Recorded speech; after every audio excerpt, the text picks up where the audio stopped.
Hi friends, welcome back to RG tailoring class. ನಾನಿವತ್ತು ಏನು video ಅಂತಂದರೆ, ತುಂಬ ಜನ ನನಗೆ ಕೇಳ್ತಾ ಇದ್ರು, ಮೇಡಮ್ ಶೋಲ್ಡರ್ ಡ್ರಾಪ್ ಆಗುತ್ತೆ, ಬ್ಲೌಸು ಶೋಲ್ಡರ್ ಡ್ರಾಪ್ ಆಗುತ್ತೆ, ಏನು ಪ್ರಾಬ್ಲಮ್ಮು ಅಂತ ಕೇಳ್ತಿದ್ರು. ನೀವು ಒಂದು ತಪ್ಪು ಮಾಡೋದ್ರಿಂದ ಬ್ಲೌಸು ಶೋಲ್ಡರ್ ಡ್ರಾಪ್ ಆಗಲ್ಲ. ತುಂಬ ಈ ರೀತಿಯೇ ಗೊತ್ತಿಲ್ಲದೆ ತುಂಬ ತಪ್ಪುಗಳನ್ನು ಮಾಡ್ತೀರಾ. ಅದು ಯಾವ್ದು ಅಂತ ಈ ವಿಡಿಯೋದಲ್ಲಿ ಹೇಳ್ತೀನಿ. ವಿಡಿಯೋನ ಇಷ್ಟ ಆದರೆ ಲೈಕ್ ಮಾಡಿ, ಹಾಗೆ ವಿಡಿಯೋನ ಸ್ಕಿಪ್ ಮಾಡ್ದಂಗೆ ಪೂರ್ತಿ ವಿಡಿಯೋನ ನೀವು ನೋಡಿದ್ದೇ ಆದರೆ ನಿಮಗೆ ಶೋಲ್ಡರ್ ಡ್ರಾಪ್ ಅನ್ನೋ ಪ್ರಾಬ್ಲಮ್ ಯಾಕೆ ಆಗುತ್ತೆ ಅನ್ನೋದನ್ನು ನಾನು ಈ ವಿಡಿಯೋದಲ್ಲಿ ಕರೆಕ್ಟಾಗಿ ಹೇಳ್ತೀನಿ. ಏನೆಲ್ಲ ತಪ್ಪು ಮಾಡ್ತೀರಾ, ನೀವು ಗೊತ್ತಿದ್ದು ತಪ್ಪು ಮಾಡೋದಲ್ಲ, ಗೊತ್ತಿಲ್ಲದೇ ಬ್ಲೌಸ್ ಹೊಲಿಯುವಾಗ ಗೊತ್ತಿಲ್ಲದೇ ಮಿಸ್ಟೇಕಿಂದ ಈ ರೀತಿ ತಪ್ಪುಗಳಾಗಿ ಬ್ಲೌಸಲ್ಲಿ ಶೋಲ್ಡರ್ ಡ್ರಾಪ್ ಪ್ರಾಬ್ಲಮ್ ಬರುತ್ತೆ. ಫ್ರೆಂಡ್ಸ್, ನಾನು ಒಂದೊಂದಾಗಿಯೇ ಹೇಳ್ತಾ ಹೋಗ್ತೀನಿ ಏನೆಲ್ಲ ತಪ್ಪುಗಳನ್ನು ಮಾಡಿದಾಗ ಶೋಲ್ಡರ್ ಡ್ರಾಪ್ ಪ್ರಾಬ್ಲಮ್ ಅನ್ನೋದು ಆಗತ್ತೆ ಅಂತ. ಮೊದಲನೇದಾಗಿ ನಾವು ಕುತ್ತಿಗೆ ಅಗ್ಲನ ಇಡೋದ್ರಿಂದ ಶೋಲ್ಡರ್ ಡ್ರಾಪ್ ಆಗುತ್ತೆ ಅಂತ ತುಂಬ ಜನ ತಿಳ್ಕೊಂಡಿದ್ದಾರೆ. ಕುತ್ತಿಗೆ ಅಗ್ಲ ಇಡೋದ್ರಿಂದ ಶೋಲ್ಡರ್ ಡ್ರಾಪ್ ಆಗೋದಿಲ್ಲ. ಏನಂದರೆ ಅದು ಒಂದು ಪ್ರಾಬ್ಲಮ್ ಬರುತ್ತೆ. ಆದರೆ ಮೇಯ್ನ್ ಏನೇನು ಪ್ರಾಬ್ಲಮ್ಸ್ ಅಂತಂದರೆ, ನೀವು ಕುತ್ತಿಗೆ ಅಗ್ಲನ ತೀರಾ ಹತ್ತಿರ ಅಂದರೆ ಶೋಲ್ಡರ್ ಡ್ರಾಪ್ ಆಗುತ್ತೆ ಅಂತ ಹೇಳಿ ಒಬ್ಬೊಬ್ರು ಏನು ಮಾಡ್ತಾರೆ, 1 ಇಂಚು 1.25 ಇಂಚಿಗೆ ಕುತ್ತಿಗೆ ಅಗ್ಲನ ತಗೊಳ್ತಾರೆ. ಆ ರೀತಿ ಮಾಡಿದಾಗೂ ಸಹಿತ ಶೋಲ್ಡರ್ ಡ್ರಾಪ್ ಅನ್ನೋದು ಆಗುತ್ತೆ. ಮತ್ತು ಈ ಬ್ರೆಸ್ಟ್ ಪಾಯಿಂಟ್ ಅನ್ನೋದನ್ನು ತಗೊಳ್ತಾರಲ್ವ, ಇದು ನೋಡಿ, ಟೇಪಲ್ಲಿ ನಾವು ಇಲ್ಲಿಂದ ಇಲ್ಲಿಗೆ ಅಳತೆ ಮಾಡಿದಾಗ ಬ್ರಷ್ ಪಾಯಿಂಟ್ ಅಂತ ಬರುತ್ತೆ. ನಾವು ಈ ಬ್ರಷ್ ಪಾಯಿಂಟನ್ನು ಕರೆಕ್ಟಾಗಿ ಇಡದೇ ಇದ್ದರೆ, ಈ ಬ್ರಷ್ ಪಾಯಿಂಟ್ ಅನ್ನೋದನ್ನು ಕರೆಕ್ಟಾಗಿ ಇಡ್ದೇನೆ ನಾವು ಇಲ್ಲಿ ಈ ಪಟ್ಟಿ ಹಚ್ಚಿರೋದು ಇಲ್ಲಿ ಬಂದರೆ, ತುಂಬ ಅಗ್ಲ ಪಟ್ಟಿ ಹಚ್ಚಿದ್ರೂ ಸಹಿತ ಶೋಲ್ಡರ್ ಡ್ರಾಪ್ ಅನ್ನೋದು ಆಗುತ್ತೆ. ತುಂಬ ಜನ ನೀವು ನೋಡ್ಬೋದು, ಬ್ಲೌಸಲ್ಲಿ ಈ ಪಟ್ಟಿ ಅನ್ನೋದನ್ನು ತುಂಬ ಹಚ್ಚಿರ್ತಾರೆ. ಕೆಲವರು ಟೈಲರ್ಸು ಪಟ್ಟಿನ ತುಂಬ ಚಿಕ್ಕದಾಗಿ ಶೇಪ್ ಕೊಟ್ಟು ಹಚ್ಚಿರ್ತಾರೆ. ತುಂಬ ಚಿಕ್ಕದಾಗಿ ಹಚ್ಚಿದಾಗ್ಲೂ ಈ ಭಾಗದಲ್ಲಿ ಕರೆಕ್ಟಾಗಿ ಕಪ್ಸು ಕೂರೋದ್ರಿಂದ ಚೆನ್ನಾಗಿ, ಅಂದರೆ ಶೋಲ್ಡರ್ ಡ್ರಾಪ್ ಆಗೋದಿಲ್ಲ. ಈ ಪಟ್ಟಿ ಮೇಲೆ ಬಂತು ಅಂದಾಗ ಶೋಲ್ಡರ್ ಡ್ರಾಪ್ ಆಟೋಮೆಟಿಕಲಿ ಆಗುತ್ತೆ. ಪಟ್ಟಿನ ನೀವು ಆದಷ್ಟು ಸ್ವಲ್ಪ ಚಿಕ್ಕದಾಗಿ ತಗೊಳ್ಳಿ, ತುಂಬ ದೊಡ್ಡ ಪಟ್ಟಿನ ತಗೋಬೇಡಿ. ಈ ಭಾಗದಲ್ಲಿ ಸ್ವಲ್ಪ ಜಾಗನ ಕಪ್ಸು ಕೂರೋದಕ್ಕೆ ನೀಟಾಗಿ ಬಿಡಿ ಅಂತ ಹೇಳ್ತೀನಿ. ಆಗ ಶೋಲ್ಡರ್ ಡ್ರಾಪ್ ಆಗಲ್ಲ. ಮತ್ತು ನಾನು ಮೊನ್ನೆ ಒಬ್ಬರಿಗೆ ಬ್ಲೌಸ್ ಸ್ಟಿಚ್ ಮಾಡಿಕೊಟ್ಟೆ. ಈ ಭುಜ ಅನ್ನೋದನ್ನು ನಾನು 1.5 ಅಷ್ಟೇ ಇಟ್ಟಿದ್ದೆ. ಆ ವಿಡಿಯೋ ಹಾಕೋಣ ಅಂತ ಅಂದ್ಕೊಂಡೆ, ಅಂದರೆ ಅವ್ರು ತುಂಬ ಅರ್ಜೆಂಟ್ ಇದ್ದಿದ್ದರಿಂದ ನಾನು ಹಾಕೋಕ್ಕಾಗಿಲ್ಲ. 1.5 ಇಂಚು ಅಷ್ಟೇ ಈ ಶೋಲ್ಡರನ್ನು ಇಟ್ಟೆ, ಅಂದರೆ ಭುಜ ಇಟ್ಟೆ. ಆದರೂ ಸಹಿತ ಶೋಲ್ಡರ್ ಡ್ರಾಪ್ ಆಗ್ತಿರ್ಲಿಲ್ಲ. ಯಾಕಂತ ಅಂದರೆ ನಾನು ಬ್ರಷ್ ಪಾಯಿಂಟ್ ಅನ್ನೋದನ್ನು ನೀಟಾಗಿ ತಗೊಂಡಿದ್ದೆ. ಈ ಲೆಂತ್ ನೀವು ಯಾವಾಗ ಕಡಿಮೆ ಮಾಡ್ತಿರೋ ಬ್ಲೌಸಲ್ಲಿ ಈ ರೀತಿ ಬಂತು ಅಂದರೆ ಆಟೋಮೆಟಿಕಲಿ ಶೋಲ್ಡರ್ ಡ್ರಾಪ್ ಆಗುತ್ತೆ. ಮತ್ತು ತುಂಬ ಜನ ಇಲ್ಲಿ ಹೇಗೆ ಮಾಡ್ತಾರೆ ಅಂದರೆ, ವಿ ಶೇಪ್ ತಗೊಬಿಡ್ತಾರೆ, ರೌಂಡಾಗಿ ತಗೊಳ್ಳೋದಿಲ್ಲ, ವಿ ಶೇಪ್ ತಗೊಳ್ತಾರೆ. ಆಗೂ ಸಹಿತ ಶೋಲ್ಡರ್ ಡ್ರಾಪ್ ಆಗುತ್ತೆ. ಮತ್ತು ಇಲ್ಲಿ ಕಂಕಳಲ್ಲಿ, ಈ ಕಂಕಳು ಭಾಗದಲ್ಲಿ ಇರುತ್ತಲ್ಲ, ಇಲ್ಲಿ ಅವರಿಗೆ ಕರೆಕ್ಟಾಗಿ ಕೂರದೇ ಇದ್ರು, ಇಲ್ಲಿ ತುಂಬ ಲೂಸ್ ಆಗಿದ್ರೂ ಸಹಿತ ಬ್ಲೌಸಲ್ಲಿ ತೋರಿಸ್ತೀನಿ ನೋಡಿ. ಕಸ್ಟಮರಿಗೆ ಈ ಕಂಕ್ಳು ರೌಂಡಿಂಗ್ ಅನ್ನೋದು ಕರೆಕ್ಟಾಗಿ ಇಲ್ಲ, ಇಲ್ಲೇನಾದರೂ ನಾವು ಲೂಸಾಗಿ ತಗೊಂಡ್ರೂ ಸಹಿತ ಶೋಲ್ಡರ್ ಡ್ರಾಪ್ ಆಗುತ್ತೆ. ಮತ್ತು ಸ್ಲೀವಲ್ಲಿ ನೀವು ಇಲ್ಲಿ ಸ್ಟಾರ್ಟಿಂಗಲ್ಲಿ ತುಂಬ ಟೈಟ್ ಇದ್ದರೆ, ಕೊಟ್ಟಿರೋ ಅವರು ಅಳತೆಗಿಂತನೂ ಇಲ್ಲಿ ಟೈಟ್ ಇದ್ದರೆ ಬ್ಲೌಸು ಹಾಕುವಾಗ ಮೇಲೆ ಹೋಗಲ್ಲ, ಆಗ ಶೋಲ್ಡರ್ ಡ್ರಾಪ್ ಅನ್ನೋದು ಆಟೋಮೆಟಿಕಲಿ ಆಗುತ್ತೆ.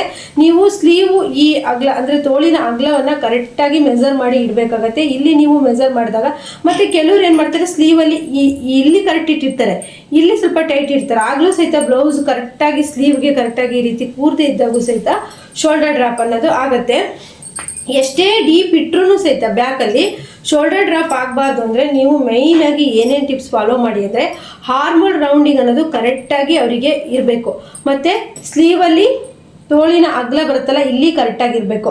ಮತ್ತು ಬೆಲ್ಟ್ ಪಟ್ಟಿ ಕರೆಕ್ಟಾಗಿರಬೇಕು. ಬೆಲ್ಟ್ ಪಟ್ಟಿನ ತುಂಬ ಜಾಸ್ತಿ ತಗೊಳೋದ್ರಿಂದನೂ ಸಹಿತ, ತುಂಬ ಜಾಸ್ತಿ ಅಂದರೆ ಈ ಭಾಗದಲ್ಲಿ ಜಾಸ್ತಿ ಬಟ್ಟೆನ ಬಿಡದೆ ಬೆಲ್ಟ್ ಪಟ್ಟಿನೇ ಜಾಸ್ತಿ ತಗೊಳ್ಳೋದು ಸಹಿತ ಶೋಲ್ಡರ್ ಡ್ರಾಪ್ ಆಗುತ್ತೆ.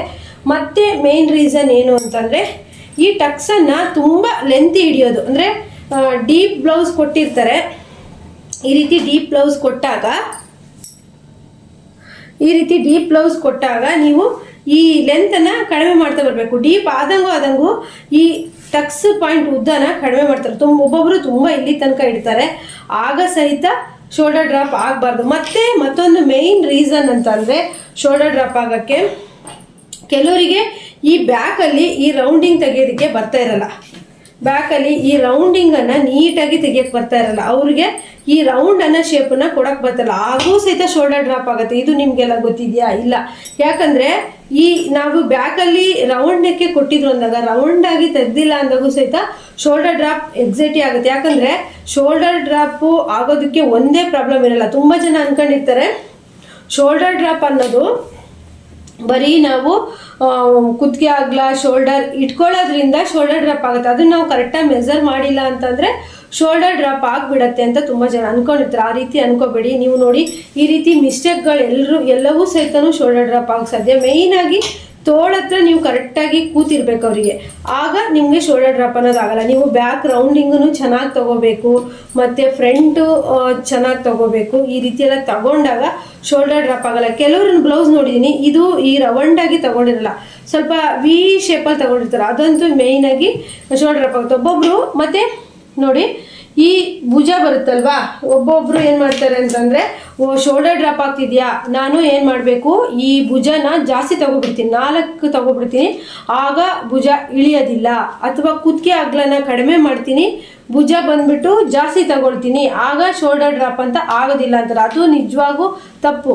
ನೀವು ಭುಜ ಅನ್ನೋದು ಅಂದರೆ ಈ ಶೋಲ್ಡರ್ ಅನ್ನೋದನ್ನು ಎಷ್ಟು ಬೇಕೋ ಅಷ್ಟೇ ತಗೋಬೇಕು. ಅಂತ ಜಾಸ್ತಿ ತಗೊಂಡು ನೀವು ಕುತ್ತಿಗೆ ಅಗಲನ ಕಡಿಮೆ ಮಾಡಿದರೆ ಇದೆಯಲ್ವಾ ಶೋಲ್ಡರ್ ಡ್ರಾಪ್ ಆಗುತ್ತೆ. ನಾವೇನಾದರೂ ಶೋಲ್ಡರನ್ನು ಜಾಸ್ತಿ ತಗೊಂಡು ಕುತ್ತಿಗೆ ಅಗಲನ ನಾವೊಂದು 3 ಇಂಚ್ ಇಟ್ಟರೆ ಆಗ ಶೋಲ್ಡರ್ ಡ್ರಾಪ್ ಆಗಲ್ಲ. ಕುತ್ತಿಗೆ ಅಗಲ ಬರುತ್ತಲ್ವಾ, ಈ ಕುತ್ತಿಗೆ ಅಗಲ ಬರುತ್ತಲ್ಲ 3 ಇಂಚ್ ಇಟ್ಬಿಟ್ಟು ನೀವು ಬೇಕಾದರೆ 4 ಇಂಚು ತಗೊಳ್ಳಿ, ಆಗ ಶೋಲ್ಡರ್ ಡ್ರಾಪ್ ಆಗಲ್ಲ. ಅದೇ ನೀವು ಶೋಲ್ಡರನ್ನು 4 ಇಂಚು ತಗೊಂಡು ಕುತ್ತಿಗೆ ಅಗಲನ 1.5 ಇಂಚ್ ಮಾಡಿದ್ರಿ ಅಂದರೆ ಆ ಬ್ಲೌಸ್ ಹಾಳಾದಂಗೆ ಲೆಕ್ಕ, ಮತ್ತೆ ಕಸ್ಟಮರಿಗೆ ಬರೋದೇ ಇಲ್ಲ.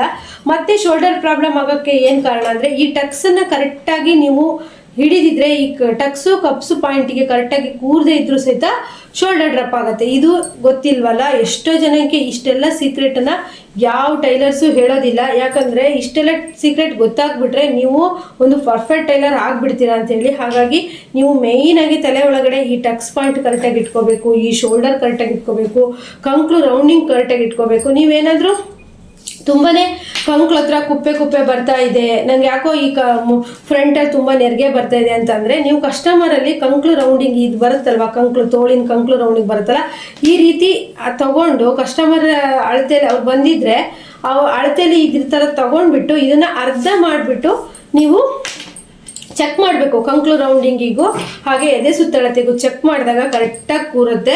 ಅವು 2 ಸತಿ ನೀವು ಫಿಟ್ಟಿಂಗಲ್ಲಿ 2 ಸತಿ ಚೆಕ್ ಮಾಡಿ. ಒಬ್ಬೊಬ್ರು ಏನಂದರೆ ಕಟಿಂಗ್ ಮಾಡ್ತಾರೆ, ಸ್ಟಿಚ್ ಅಂತ ಹಾಕ್ಬಿಡ್ತಾರೆ. 2 ಸತಿ ಚೆಕ್ ಮಾಡಿ ಕಸ್ಟಮರಿಗೆ ಕೊಡೋದೇ ಇಲ್ಲ. ಫಸ್ಟಿಗೆ ಏನಾದರೂ ಈ ಬಿಗಿನರ್ಸ್ ಏನಾದರೂ ಕಲಿತಾ ಇದ್ದೀರಾ ಅಂದಾಗ ನೀವು ಚೆಕ್ ಮಾಡ್ದೇ ಬ್ಲೌಸನ್ನು ಕೊಟ್ರಿ ಅಂತಂದರೆ ಕಸ್ಟಮರ್ ಹೋಗ್ತಾರೆ.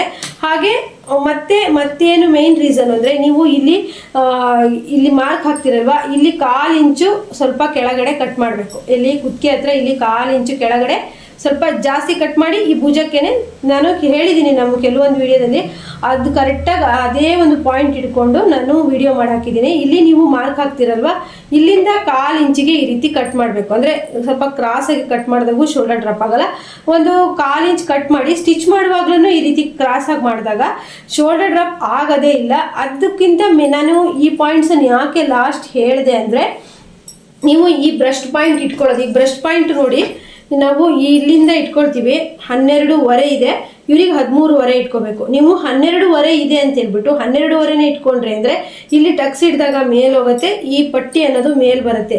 ಈ ಕಪ್ಸ್ ಪಾಯಿಂಟಲ್ಲಿ ಕರೆಕ್ಟಾಗಿ ಕೂತಿಲ್ಲ ಅಂದರೆ ಹೇಗೆ ಶೋಲ್ಡರಲ್ಲಿ ನಿಲ್ಲುತ್ತೆ?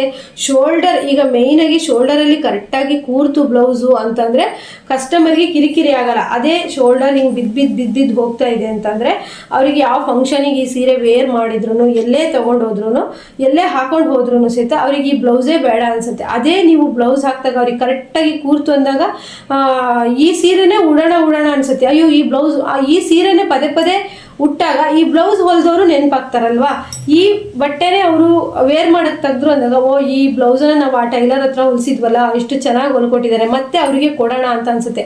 ಇದೇನಾದರೂ ಬ್ಲೌಸನ್ನು ಹಾಕಿದಾಗ ಅವರು ಶೋಲ್ಡರ್ ಡ್ರಾಪ್ ಆಯಿತು, ಲೂಸ್ ಆಯಿತು, ನೆರಿಗೆ ಬಂತು ಅಂದರೆ ಅವ್ರು ಇನ್ನು ಆ ಸೀರೆನ ಉಡೋದಿಲ್ಲ. ಮ್ಯಾಚಿಂಗ್ ಬ್ಲೌಸ್ ಇಲ್ಲ ಅಂದರೆ ಆ ಸೀರೆ ಉಡೋದಕ್ಕೆ ಹೋಗೋದಿಲ್ಲ. ತುಂಬ ಜನ ಹಾಗೆ ಆಗುತ್ತೆ. ಆವಾಗ ಏನು ಅನ್ಸುತ್ತೆ ಒಂದ್ಸರಿ ನಿಮ್ಮ ಬ್ಲೌಸ್ ಹಾಳು ಮಾಡಿಕೊಟ್ಟಿರೋದು ನೋಡಿ, ಈ ಸೀರೆನ ಅವ್ರು ಉಡ್ತಾರಲ್ಲ, ಈ ಟೈಲರಿಂದ ಈ ಸ್ಯಾರಿ ಬ್ಲೌಸೇ ವೇಸ್ಟ್ ಆಯ್ತು, ಈ ಸ್ಯಾರಿನೂ ವೇಸ್ಟ್ ಆಯಿತು, ಬ್ಲೌಸು ವೇಸ್ಟ್ ಆಯಿತು, ಇನ್ನು ಇವ್ರ ಹತ್ರ ಹೋಗಬಾರ್ದು ಅಂತೇಳಿ ಮತ್ತೆ ಆ ಕಸ್ಟಮರ್ ಬರಲ್ಲ. ಹಾಗಾಗಿ ನಿಮ್ಮ ಬ್ಲೌಸನ್ನು ಅವರು ಸೀರೆ ಹಾಳಾಗೋವರೆಗೂ ಉಟ್ಟು ನಿಮ್ಮನ್ನು ನೆನ್ಪಿಟ್ಕೊಬೇಕು ಅಂದರೆ ನಾನಿವತ್ತು ಹೇಳಿರುವಂತಹ ಎಲ್ಲ ಟಿಪ್ಸನ್ನು ಫಾಲೋ ಮಾಡಿ. ನೀವು ಮೇಯ್ನಾಗಿ ನಿಮ್ಗೆ ಏನೂ ಆಗಲ್ಲ ಅಂದರೆ ಇಲ್ಲಿ ಕ್ರಾಸಾಗಿ ಕಟ್ ಮಾಡೋದನ್ನಂತೂ ಮರಿಬೇಡಿ. ಹಾಗೆ ಈ ಬ್ರಷ್ ಪಾಯಿಂಟನ್ನು ಸರಿ ಇಟ್ಕೊಳ್ಳಿ, ಕಂಕ್ಳು ರೌಂಡಿಂಗನ್ನು ಕರೆಕ್ಟ್ ಇಟ್ಕೊಳ್ಳಿ. ಮತ್ತು ಇಲ್ಲಿ ಫಿಟ್ಟಿಂಗ್ ಮಾಡ್ತೀರಲ್ವಾ, ಇದು ಅಳತೆ ಬ್ಲೌಸು ಅಂತ ಅಂದರೆ ಅಳತೆ ಬ್ಲೌಸನ್ನು ಇದ್ರದ್ದು ಅಳತೆ ಬ್ಲೌಸ್ ಅಲ್ಲ, ನಾನು ತೋರಿಸ್ತದೆ. ಈ ಅಳತೆ ಬ್ಲೌಸನ್ನು ನೀವು ಎರಡೆರಡು ಸತಿ ಹಿಡಿದು ನೋಡಿ. ಅಕಸ್ಮಾತು ನಿಮಗೆ ಇನ್ನೂ ಕನ್ಫ್ಯೂಸ್ ಆಯಿತು ಅಂದರೆ ಅಳತೆ ಕೊಟ್ಟಿರೋ ಸ್ಲೀವನ್ನು ಈ ರೀತಿ ಇಟ್ಟು ನೋಡಿ. ಇಷ್ಟು ಲೂಸ್ ಆಗಿದೆ ಅಲ್ವಾ, ಕರೆಕ್ಟಾಗಿ ನೀವು ಉಲ್ಟಾ ಮಾಡಿಕೊಂಡು ಬ್ಲೌಸನ್ನು ಈ ರೀತಿ ಉಲ್ಟಾ ಮಾಡಿಕೊಂಡು ಈ ರೀತಿ ಉಲ್ಟಾ ಮಾಡಿಬಿಟ್ಟು ನೀವು ಅಳತೆ ಕೊಟ್ಟಿರೋ ಬ್ಲೌಸಿಗೂ ಉಲ್ಟಾ ಮಾಡಿಬಿಟ್ಟು ಈ ರೀತಿ ಇಟ್ಟು ನೋಡಬೇಕು. ಈ ರೀತಿ ಇಟ್ಟು ನೋಡಿದಾಗ ಇಷ್ಟು ಕಡಿಮೆ ಬಂದಿದೆಯಾ, ಹೀಗೆ ಒಂದು ಗೆರೆ ಹಾಕ್ಕೊಳ್ಳಿ. ನಿಮಗೆ ಇನ್ನೇನು ಗೊತ್ತಾಗ್ತಾ ಇಲ್ಲ, ನನಗೆ ಹೇಗೆ ಫಿಟ್ಟಿಂಗ್ ಮಾಡಬೇಕು ಅನ್ನೋದೇ ಗೊತ್ತಾಗ್ತಿಲ್ಲ ಅಂದರೆ ಈ ರೀತಿ ಮಾರ್ಕ್ ಹಾಕ್ಕೊಳ್ಳಿ, ಆಗ ಕರೆಕ್ಟಾಗಿ ಬರುತ್ತೆ. ಮತ್ತು ನೀವು ಅಳತೆ ನೋಡುವಾಗ ಈ ರೀತಿ ಉಲ್ಟಾ ಮಾಡಿ ಈ ರೀತಿ ನೋಡಿ, ಕರೆಕ್ಟ್ ಇದೆ ಅಲ್ವಾ. ಮತ್ತು ಉಲ್ಟಾ ಮಾಡಿ ಇಟ್ಕೊಂಡು ಈ ರೀತಿ ಮಾರ್ಕ್ ಹಾಕಿ ಸಹಿತ ನೋಡ್ಬೋದು. ಫಿಟ್ಟಿಂಗ್ ನೋಡೋದಾದ್ರೆ ನೀವು ಹೊಲಿತಾ ಇರೋ ಬ್ಲೌಸು, ಇದು ಅಳತೆ ಬ್ಲೌಸು ಅಂದರೆ ಈ ರೀತಿ ಫಸ್ಟ್ ಇಟ್ಕೊಳ್ಳಿ. ಇದು ಅಳತೆ ಬ್ಲೌಸ್ ಅಲ್ಲ, ನಾನು ಇದು ತಪ್ಪುಗಳನ್ನು ಹೇಳೋದಕ್ಕಾಗಿ ತಂದಿದ್ದು ನೋಡಿ. ಈ ರೀತಿ ಅಳತೆ ಮಾಡಿ, ಈ ರೀತಿ ಅಳತೆ ಮಾಡಿ, ಮತ್ತು ಈ ರೀತಿ ಅಳತೆ ಮಾಡಿ. ಆಗ ನಿಮಗೆ ಕರೆಕ್ಟಾಗಿ ಫಿಟ್ಟಿಂಗ್ ಅನ್ನೋದು ಬರುತ್ತೆ. ಮತ್ತು ತುಂಬ ಈಗ ಹೇಗಂದರೆ ಎಲ್ಲರ ಮನೇಲೂ ಮಿಷನ್ ಇರೋದ್ರಿಂದ ತಮ್ಮ ಬ್ಲೌಸ್ ನಾವೇ ಹೊಲ್ಕೊಳ್ಳೋಣ, ನಾವೇನೋ ಒಂದು ಹೇಳಿದ್ರೆ ಟೈಲರ್ಗಳೇ ಏನೋ ಒಂದು ಮಾಡಿಕೊಡ್ತಾರೆ, ಹಾಳು ಮಾಡ್ತಾರೆ ಅಂತ ನಿಮ್ಗೆ ಅನಿಸಿದ್ರೆ ನೀವು ಈ ರೀತಿ ಬೇಸಿಕ್ ಎಲ್ಲ ಸ್ವಲ್ಪ ತಿಳ್ಕೊಂಡಿದ್ರೆ ನಿಮ್ಮ ಬ್ಲೌಸನ್ನು ನೀವೇ ಹೊಲ್ಕೋಬೋದು. ಮತ್ತು ಈ ಎದೆ ಹತ್ರ ಟೈಟ್ ಆದರೂ ಸಹಿತ ಶೋಲ್ಡರ್ ಡ್ರಾಪ್ ಆಗುತ್ತೆ, ಅದನ್ನು ಸಹಿತ ಕರೆಕ್ಟಾಗಿ ಈ ರೀತಿ ಹಿಡಿದು ನೋಡಿ. ಹೀಗೆ ಹಿಡಿದು ನೋಡಿದರೆ ಇದೆಲ್ಲ ಕರೆಕ್ಟ್ ಇರಬೇಕು, ಕರೆಕ್ಟ್. ಮತ್ತು ಕಂಕ್ಳು ರೌಂಡಿಂಗ್ ಅಳತೆ ಬ್ಲೌಸಲ್ಲೇ ನೀವು ಹಿಡಿತೀರಾ ಅಂತಂದರೆ ಈ ರೀತಿ ಹಿಡಿದು ನೋಡಿ. ಕರೆಕ್ಟಾಗಿ ಎರಡೂ ಇತ್ತು ಅಂದಾಗ ಕರೆಕ್ಟ್ ಇದೆ ಅಂತೇಳಿ ಅಂದ್ಕೊಂಡ್ಕೊಡಿ. ಮತ್ತು ತುಂಬ ಜನ ಏನು ಮಾಡ್ತಾರೆ ಅಂತಂದರೆ ಅವರು ಫ್ರಂಟಲ್ಲಿ ಡೀಪ್ ಕೊಟ್ಟಿರೋದಕ್ಕಿಂತ ಜಾಸ್ತಿ ಇಡೋದು, ಬ್ಯಾಕಲ್ಲಿ ಡೀಪ್ ಕೊಟ್ಟಿರೋದಕ್ಕಿಂತ ಜಾಸ್ತಿ ಇಡೋದು, ಈ ಫಾರ್ಮುಲೆಲ್ಲ ಉಪಯೋಗಿಸ್ತೇನೆ ಬ್ಲೌಸ್ ಹೊಲ್ಕೊಟ್ಟು ಮತ್ತೆ ಆ ಕಸ್ಟಮರ್ ತಿರುಗಿ ಸಮೇತ ನಿಮ್ಮ ಹತ್ರ ಕೊಡೋದಿಲ್ಲ. ಹಾಗಾಗಿ ಇವತ್ತು ನನಗೆ ಸಾಧ್ಯ ಆದಷ್ಟು ನಿಮಗೆ ಶೋಲ್ಡರ್ ಡ್ರಾಪ್ ಬಗ್ಗೆ ನಾನಿವತ್ತು ವಿವರಣೆ ಕೊಟ್ಟಿದ್ದೀನಿ. ಈ ವಿಡಿಯೋ ಇಷ್ಟ ಆದರೆ ಲೈಕ್, ಶೇರ್, ಕಮೆಂಟ್ ಮಾಡಿ. ನೀನು ಏನೇ ಕಮೆಂಟ್ಸ್ ಇದ್ದರೂ ಸಹಿತ ನನಗೆ ನೀವು ಕಮೆಂಟ್ ಮಾಡ್ಬೋದು. ಹಾಗೆ ನಿನ್ನೆ ನನಗೊಂದು ಕಮೆಂಟ್ ಬಂದಿತ್ತು, ನಾನು ಬ್ಯಾಕಿಗಿಂತ ಫ್ರಂಟಲ್ಲಿ 1 ಇಂಚ್ ತೊಗೊಂಡ್ರೆ ನನಗೆ ಬ್ಯಾಕಲ್ಲಿ ಕಡಿಮೆ ಬರ್ತಿದೆ ಅಂತ ಹೇಳಿದ್ರು. ಇಲ್ಲ, ಹಾಗಲ್ಲ. ಏನಂತಂದರೆ ನೀವು ಬ್ಯಾಕಲ್ಲಿ ಎಷ್ಟು ಇಂಚ್ ಇದೆ ಉದ್ದ ಅಂತ ಈ ರೀತಿ ನೋಡ್ಕೊಂಡಿರ್ತೀರ. ಎಷ್ಟಿದೆ? 15.5 ಇದೆ. 15.5ಗೆ ಪ್ಲಸ್ 1 ಇಂಚ್ ಸೇರಿಸ್ಬೇಕು, ಅಲ್ಲಿಗೆ 16.5 ಆಗುತ್ತೆ. ಬ್ಯಾಕಲ್ಲಿ 16.5 ಇಟ್ಕೋಬೇಕಂದ್ರೆ 15.5ಕ್ಕೆ 1 ಇಂಚು 16.5 ಇಟ್ಕೊಂಡ್ರಲ್ವಾ. ಫ್ರಂಟಲ್ಲಿ ನಾವು ಇಟ್ಕೊಳ್ಳುವಾಗ 17.5 ಇಟ್ಕೋಬೇಕು. 17.5 ಇಟ್ಕೊಂಡಾಗ ಬ್ಯಾಕು ಕಡಿಮೆ ಆಗಲ್ಲ, ಫ್ರಂಟು ಕಡಿಮೆ ಆಗಲ್ಲ, ಕರೆಕ್ಟಾಗಿ ಬರುತ್ತೆ. ಆಗ ಕೈ ಎತ್ತಿದ್ರೆ ಬ್ಲೌಸು ಮೇಲ್ಗಡೆ ಹೋಗಲ್ಲ. ಬ್ಯಾಕಲ್ಲಿ ನೀವು 1 ಇಂಚ್ ರೆಡಿ ಬ್ಲೌಸಿಗೆ ಅಳತೆ ಬ್ಲೌಸಿಗೆ ಬಂದಿರೋದಕ್ಕಿಂತ 1 ಇಂಚ್ ಜಾಸ್ತಿ ಇಟ್ಕೊಳ್ಳಿ.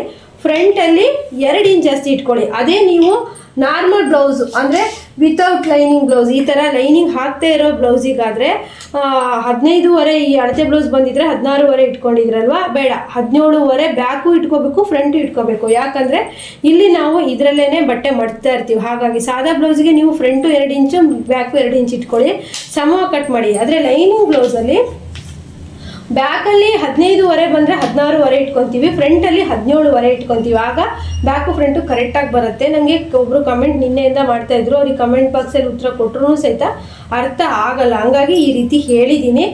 ವಿಡಿಯೋ ಇಷ್ಟ ಆದರೆ ಲೈಕ್, ಶೇರ್, ಕಮೆಂಟ್ ಮಾಡಿ. ನೆಕ್ಸ್ಟ್ ವಿಡಿಯೋದೊಂದಿಗೆ ಮತ್ತೆ ಬರ್ತೀನಿ. ಬ್ಲೌಸ್ ಏನಾದರೂ ಡೌಟ್ಸ್ಗಳಿದ್ರೆ ಕಮೆಂಟ್ ಮಾಡಿ, ನಾನು ಅದ್ರ ಜೊತೆಗೆ ಇನ್ನೂ ಹೆಚ್ಚೆಚ್ಚು ವಿಡಿಯೋಗಳನ್ನು ಮಾಡ್ತೀನಿ ಅಂತ ಹೇಳ್ತಾ ಈ ವಿಡಿಯೋನ ಇಲ್ಲಿಗೆ ಮುಗಿಸ್ತಾ ಇದ್ದೀನಿ. ಓಕೆ, ಬಾಯ್ ಎಲ್ಲರಿಗೂ.